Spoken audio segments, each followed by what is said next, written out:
Thank you. Yes. Thanks for having me. My name is JenniferRohrer. I work with Hilltop National Bank. I'm a trust officer in the trust department. I've been in the department for almost 12 years now, and I'm joined here today with Randy Carnahan. He's also a trust officer in our department. And so I just want to start by saying I'm not here to give any legal advice, but really just give you the different estate planning techniques, just to go over wills versus trust, just kind of introduce some different concepts if you aren't familiar, and how that might impact your own estate plan. And it's, I guess, good, I think, insight on our Wyoming laws and how those impact also your estate planning. So I have prepared a handout, and it is the wills versus trust, and it goes into the different types of procedures or the two most common procedures of transferring assets at your death. There's the probate estate at death, and a trust that's established during your lifetime are two very common ways of transferring assets when you pass. When we talk about an estate, we're talking about all of your assets. So that would include savings accounts, investment accounts, your personal property, your real property, anything that you own, retirement plans, CDs, life insurance policies, that's all part of your estate. So it's anything that you may own is what is what's considered your estate. So when you pass away, if you pass away with a will, it's called testing. And when you have a will, and it goes through a probate process. In the state of Wyoming, if your assets are over, the value of your assets are over $200,000, you go through the full probate process. If their assets are totaling under $200,000, and that's all valuation on all your assets, you can go through a more simplified probate process. So I've just detailed here in the handout what is the probate process and what does that mean. When you go through probate, it is a public process. So you file everything, your will is filed with the court.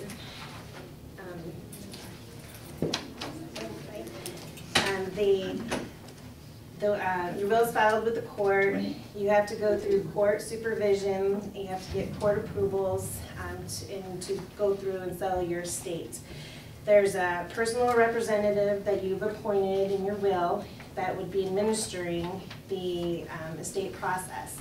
In the state of Wyoming, your personal representative does have to be a Wyoming resident. So if you name somebody that's outside of Wyoming, they would have to name somebody that is here to be able to administer your estate. Part of the duties that the personal representative would be in charge of is they would have to marshal your assets or get a detail of your assets and provide an inventory to the court. And once that is submitted to the court, they would also be working on valuations, getting appraisals on your real property, your personal property, getting all the valuations of your date of death. There's also a notice to creditors that does get published in the paper, and it goes for 90 days. And so in that 90-day period, if you have any creditors, they have a right to file a claim on the estate, or if anybody at that time had any reason to contest, they have that 90-day period. After that 90-day period has gone through, any claims after that are barred, that they're not able to come back in and file a claim on your estate. So they do have, once you've started that creditor period, and excuse me, it has to be published in the paper. They are accounting for all the income and expenses that are in part of your estate, so paying any bills to keep up the your real property, your house, taking care of all your final expenses. If you wanted to sell when they want to sell your house or any of your personal property, that's also a public proceeding where it has to be notified in the paper that there's going to be an auction or a sale. It has to be published in the paper as well before you can go ahead and have the auction performed to sell that property. They do the final tax returns, they do the final disposition, get the approval from the courts to distribute your property that is within your state. There are probate fees associated with that are set by state statutes, and it can be a lengthy process when you go through the probate process to administer your estate. So if you pass with a will, it's a testate, but if you don't pass, you've not done any estate planning, and you don't have a will, then it's called intestate, and it goes through the same process. You still have the probate process, but your will, you get to detail who you want to receive, who are going to be the heirs to your estate, who are going to receive your assets. Well, if you don't have that, then state statutes dictate, and then it's distributed per state statutes. So you can see that it can be, if you want to have control or set the needs for your estate plan, you want to implement that and get it in place. Otherwise, it does fall on state statutes. So it's the same process. It's just to determine who then will receive your assets goes by state statutes. And I did kind of do a simplified version of what that would be. So if you passed away without a will, and if you have spouse and children, half would go to your spouse, half would go to your children. If you have spouse and no children, a house 100% goes to the spouse. If there's no spouse, it goes to the children and then to their descendants, and then it keeps going through the family. So, but that's how it's determined. Now, if you had other wishes that you wanted to maybe leave some to you're charitably inclined, you wanted to leave some to nonprofit, or you had a friend or somebody else that you wanted to leave your assets to, you wouldn't be, if you didn't create a will or do any estate planning, you wouldn't be able to do that, because it wouldn't be set in state statutes, or it would follow state statutes at that time. Then I just also wanted to kind of give you a sample of the timeline when you go through the probate process, and why it can be so lengthy is because you have to do all of the notifications, publications, and I'll give you a lot of time for each publication. So you can see that through this that it can take some time to settle your estate. I have mentioned before that typically you don't really see estates settling with within a year. It's usually a year or longer before an estate is settled, just because of the lengthy process and all the publications. And a lot depends on the property that you have or you own, the time that it takes to settle it or distribute it. So it can become a very lengthy process. There are, what I mentioned, the probate fees. I did also give you a sample of what that looks like, and this is also set by state statutes. In the end, it pretty much turns out to be whatever the total value of your estate is basically 2% will go to your personal representative and 2% to the attorney that is involved in settling your estate. But those are also set by state statutes. Then I have mentioned that if your assets fall under that $200,000, there is a more simplified process. It's a shorter version of that probate estate. So when we talk about you're under probate or the distribution of the assets, common ways is just when you have your will, you just distribute outright at the end of the administration period to the heirs that you have named in your document. There's also what they call a trust under will, testamentary trust that's created under your will. So you can create a trust under your will, but it does go through the probate process to get to your trust. So depending on your needs, that might not be the process that you want to go through when you're setting up your estate plan.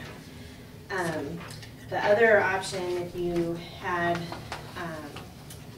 for estate planning, is what they call a revocable trust or irrevocable trust.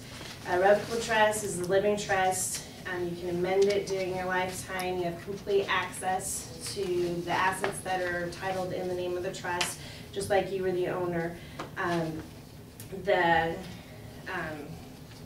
really what a trust is a detailed set of instructions. So you're just detailing what happens during my lifetime. You know, I have this access to these funds. If you became incapacitated, it also has a set of instructions for the trustee that will take care of the finances if you were ever incapacitated. And then at death, what do you want to have happen with your assets? You can keep them in trust for generations. You can set specific requirements, details on how you want those to pass through your trust.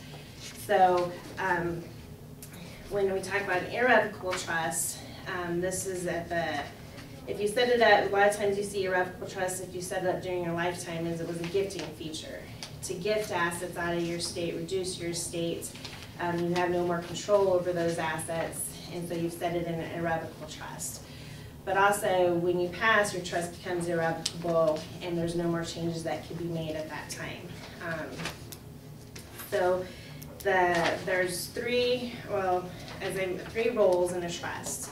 So the grantor is the person that has set up the trust, has funded the trust, they've established the trust. The trustee, who is named, is who's in charge of administering the trust.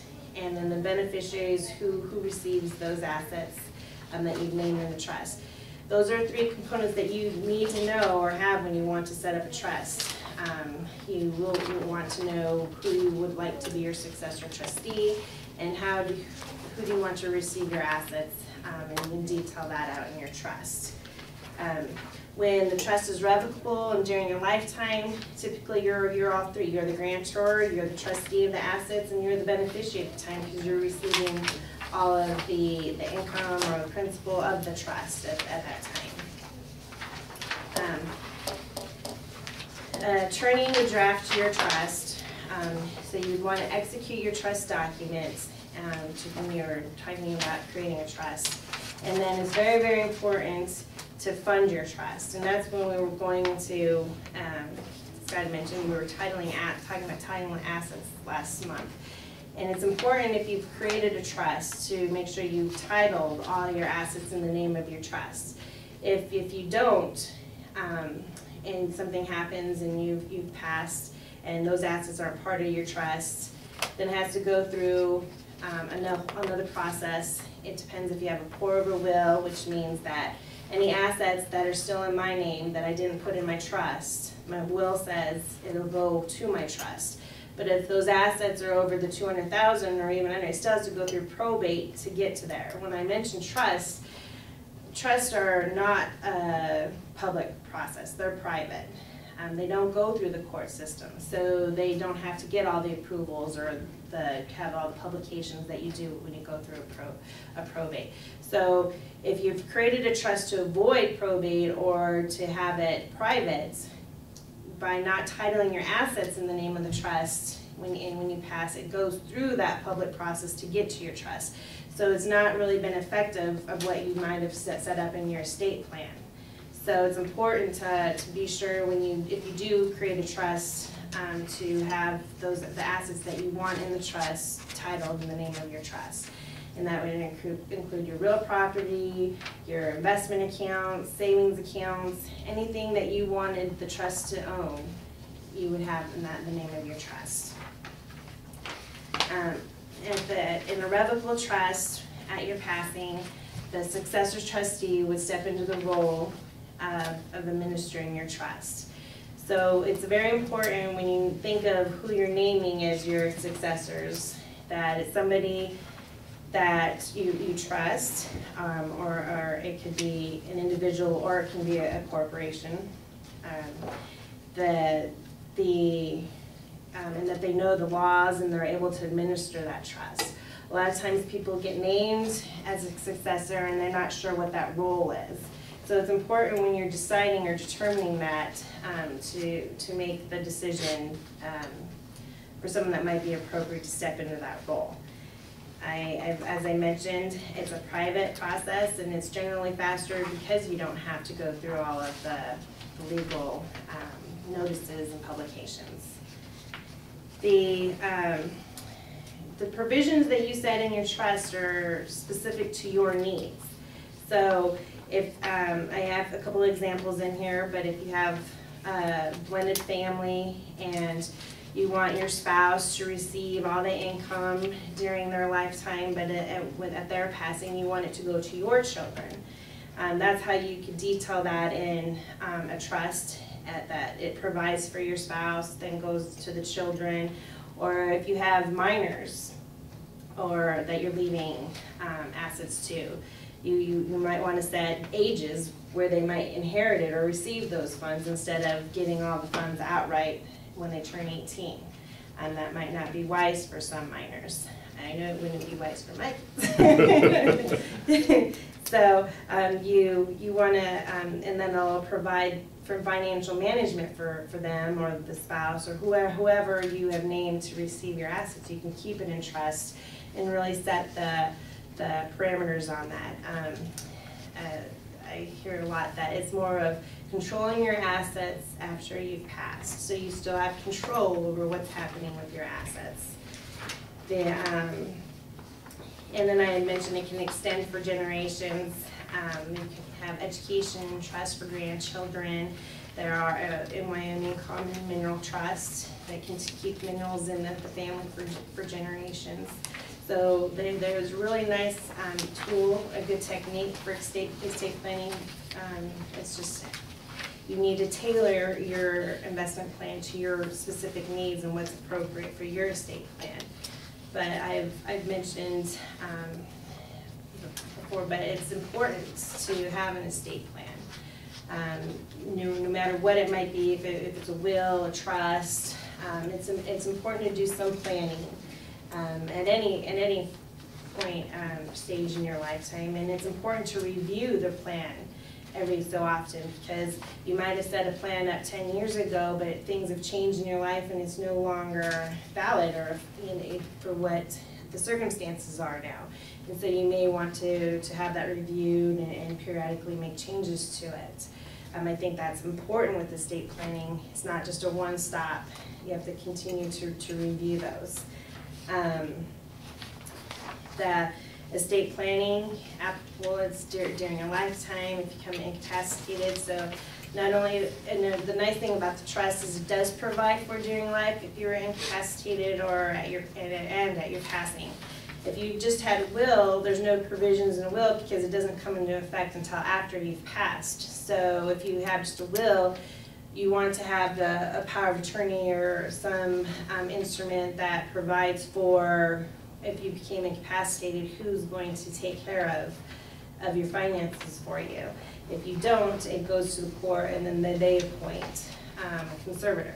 So you do want to have plans in place because you just never know what might or what could happen.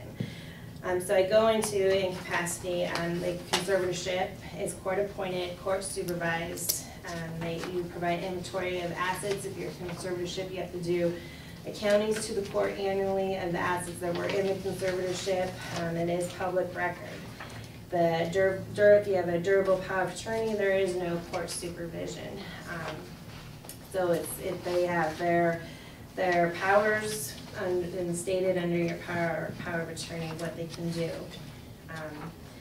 And then as I mentioned, if you had a trust, your trustee would step into that role. So they do, and it's private. It would be your successor trustee, and you've detailed those instructions during the administration if you were incapacitated in your trust documents. And as I have mentioned, if I go through the slides, that I've already touched on these points, that if you did have a trust, it's important to review your assets and see how your assets are titled, and if you need to retitle, get those in the trust, and always periodically review those documents that you have and make sure they're still relevant for your circumstances.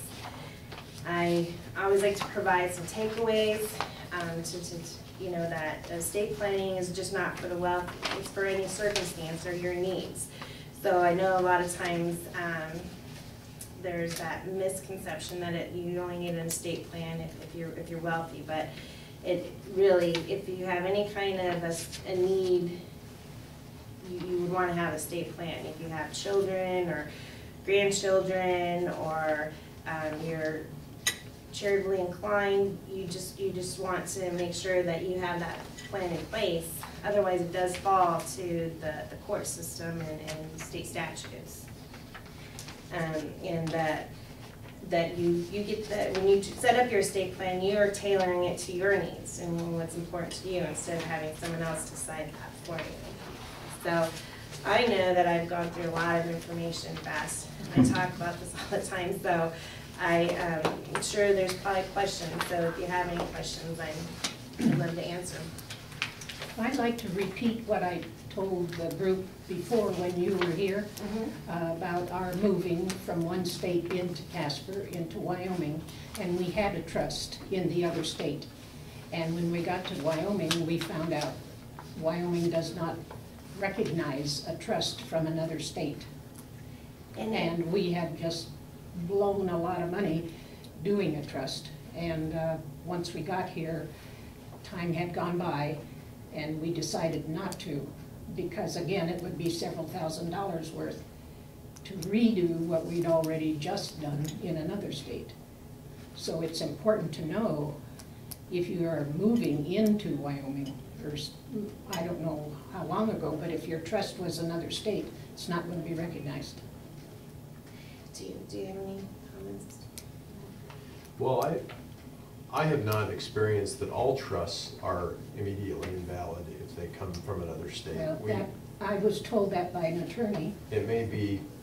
I'm sorry, could I ask you to stand Sure, here so we sorry. can get you on camera here? That's what I can't give you legal advice, but I am also an attorney. But I'm not giving you legal advice. I'm actually just working as a trust officer. But I remember just recently, even in the trust department, we're working with a trust that was started in California.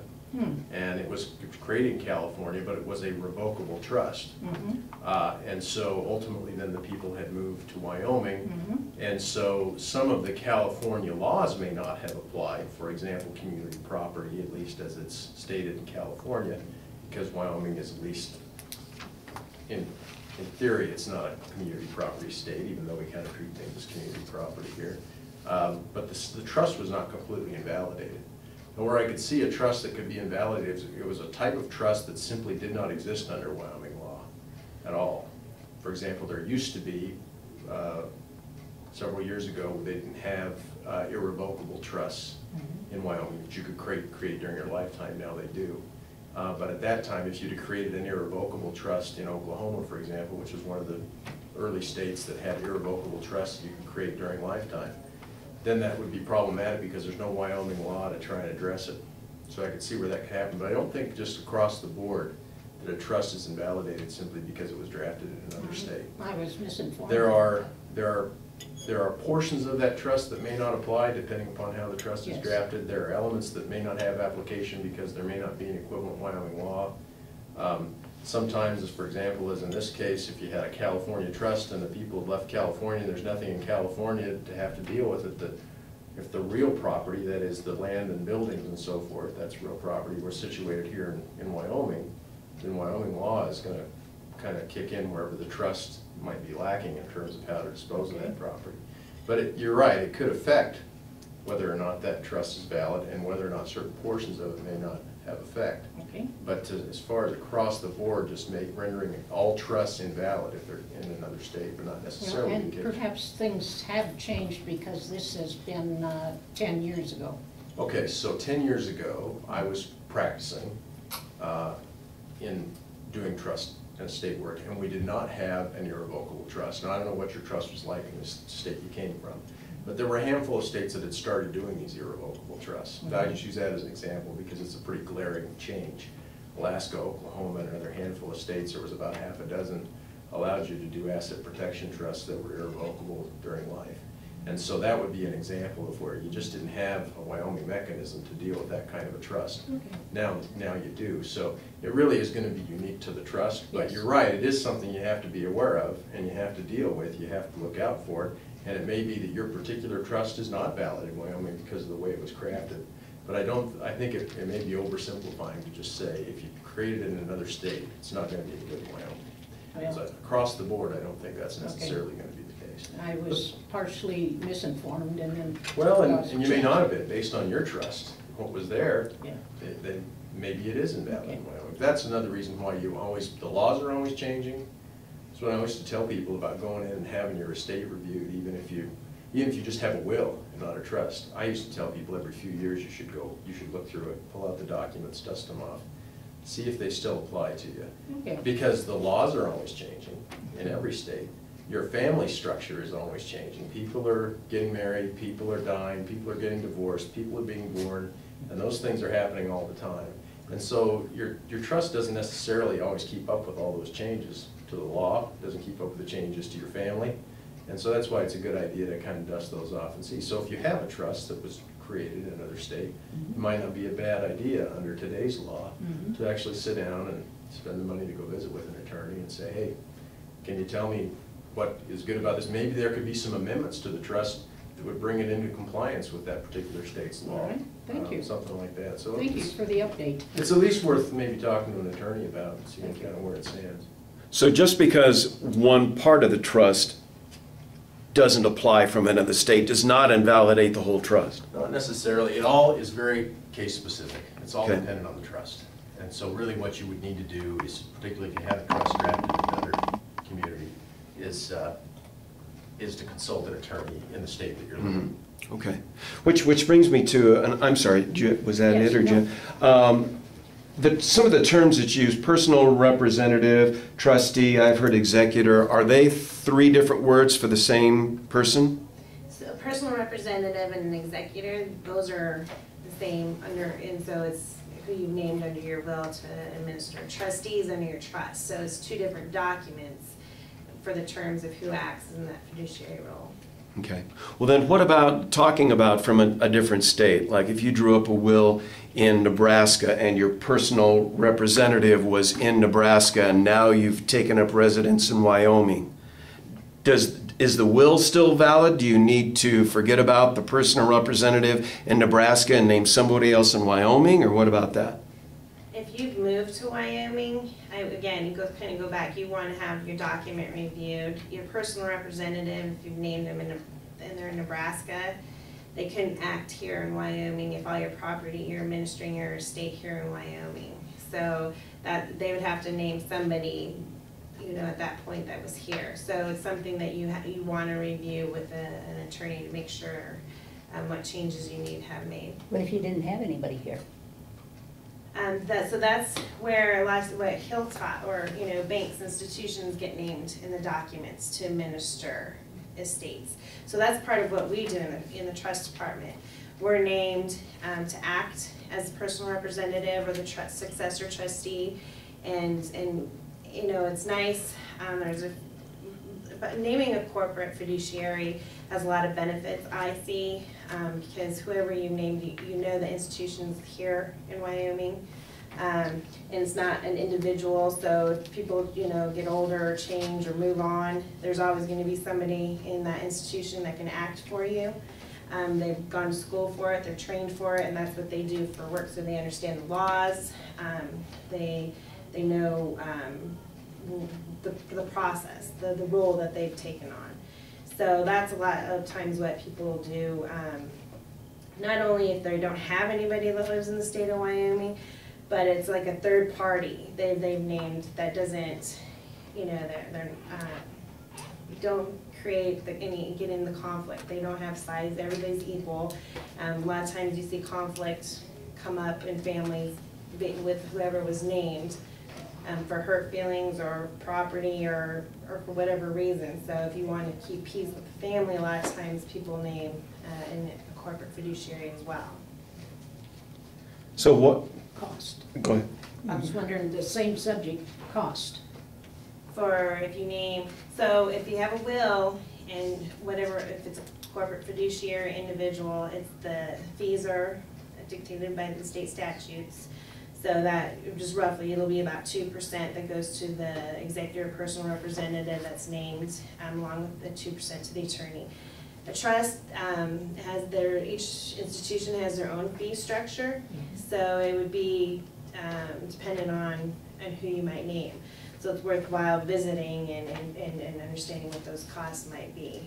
And they don't come into place until they're actually stepped into that role as a successor trustee, and then those fees get implemented. But the trustee fees are generally much cheaper than the statutory personal representative fees. So for example, a personal representative gets 2% of the estate. Usually a trustee will take what's dictated in the document or by state statute, which is generally less than that. It's one of the advantages of having a trust. So if you move, even if you don't actually own real estate or real property in the new state, and all your assets were life insurance and bank accounts and CDs and 401k, the fact that you have established residence in a different state in which the will was drawn up, that is the important factor, correct? Where you reside? Yes. So if I had, a lot of times it depends on where the assets are held, mostly where the representative attorney are going to decide on where they want to administer, what state they were going to administer your estate in. So if I had all my assets in Wyoming, but I lived in Colorado, and my documents are Wyoming, I'm, going to probably have it administered here. Now, if were you gonna? I was just going to say, with real property, it has to be administered in the state that it's located, obviously. Right. Not so much with personal property, but with real property, certainly. You can't administer a Wyoming house on a Wyoming parcel in Colorado. You'd have to do what they call an ancillary probate and go to the state where it's located, which happens. People have property in more than one state, and they have to do an ancillary probate in the state where they have the other real property. Unless it's in a trust. Who knew dying was so complicated? Now, if it were in a trust, you wouldn't have to do the ancillary probate. Then property. I used to kind of describe the trust as kind of like a basket full of your property. In a probate, it's like your property is kind of scattered all over the house, and the personal representative has to gather it all up conceptually and then get it to the court and then have the court order to send it out. But in a trust, it's sort of like you put all your property in the basket during your life, and you carry the basket during your life, and then when you die, the person you name as successor trustee just picks up your basket and carries on. It's a lot simpler than having to go through the probate process and have everything gathered up, because you've already gathered it up during your life, titled it into your trust, put it in your basket, and you're carrying the basket. And you just need somebody else to carry the basket when you're done with this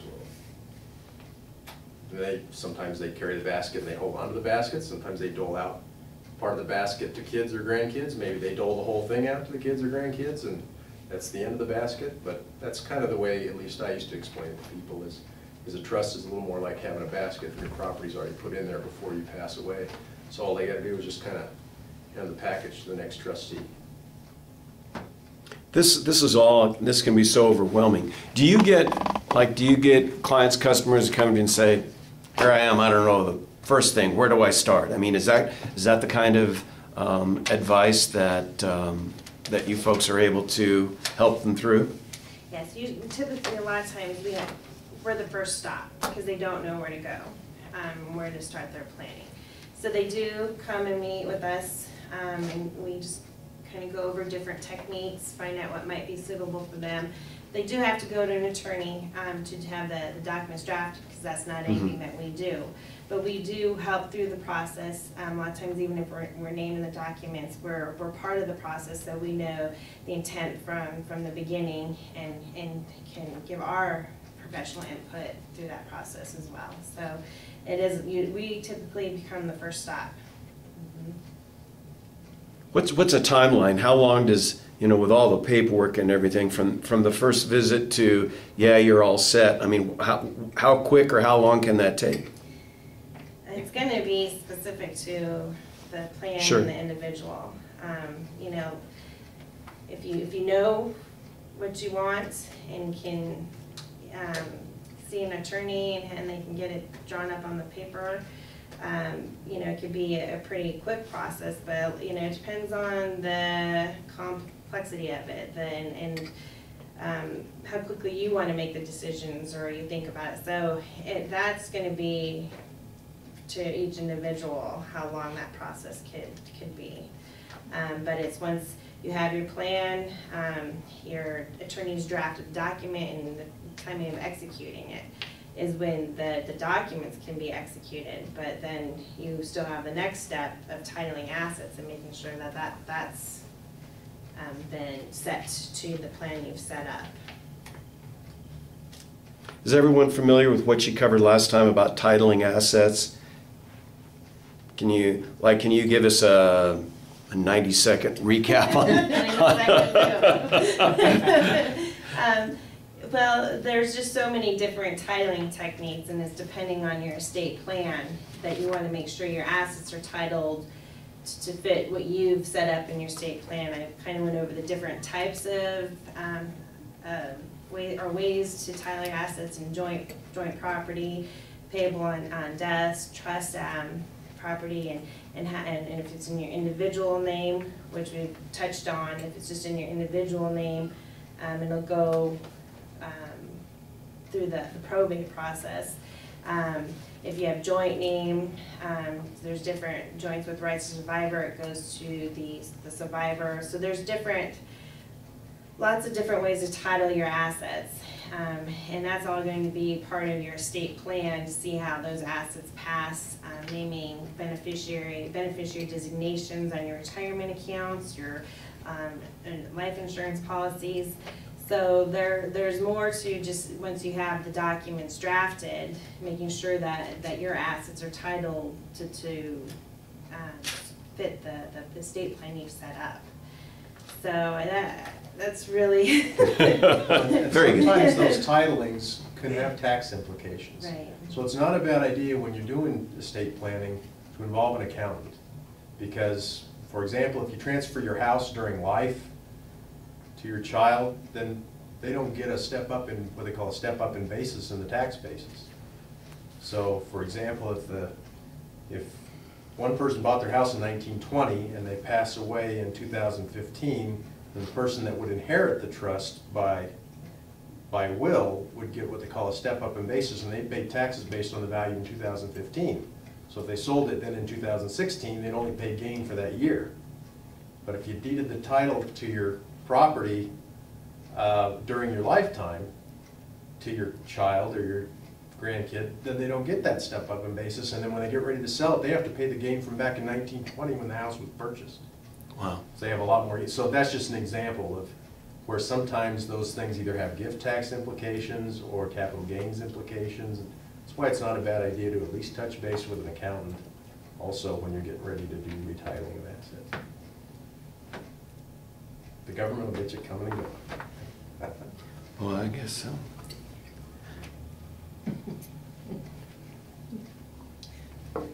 Any other questions? We're all ready to take our final exam on wills and trusts. We know everything there is to know, huh? Does the bank hand out cookie jars so we can hide our money? I think you do have piggy banks. Shoe boxes, yeah.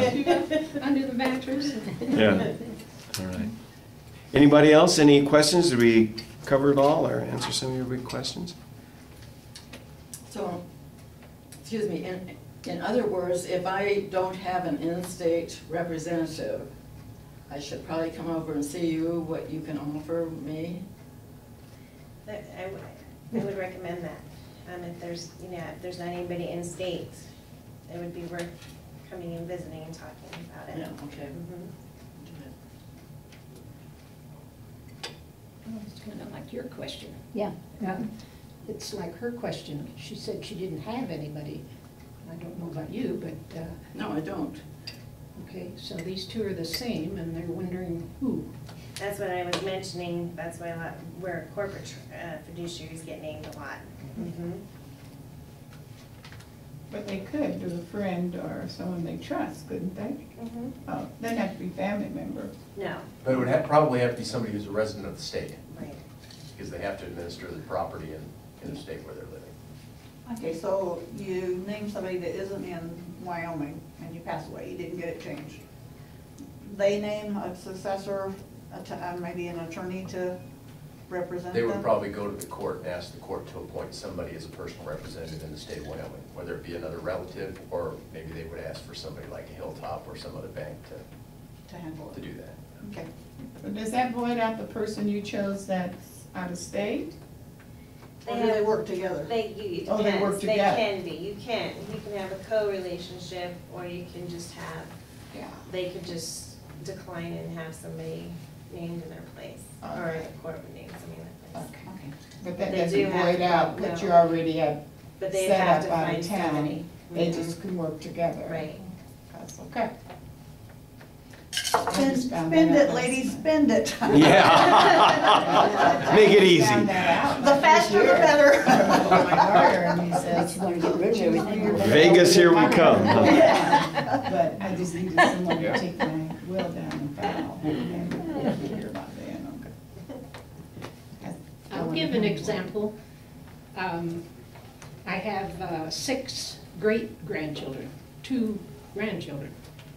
And I have very little money, but I'm very conservative and I'm cheap. And I was wondering about leaving those grandchildren something. And then I got the idea of spending it now with them while I'm alive, so I can go. Amen. Mhm. Go for it. And so that's exactly what I did. I took an 8-year-old, 11 and 17, their 2 parents and myself, 6 of us, on a Disney cruise, and I spent their inheritance. There you go. And they will remember that. And they'll forever. remember it I forever. remember that, I hope, and all the stuff they brought home and all the Mickey Mouse stuff, Yeah, and I feel Well, very that's good the about way to that. Yeah. go. yes. Yeah. Spend Give it, away what ladies you want them and to have gentlemen. now, that's what I'm doing, giving it away. You get to see them enjoy it. Yeah, let them enjoy it right now. Anyone else? Jennifer, thank you so much. Yes, thank you.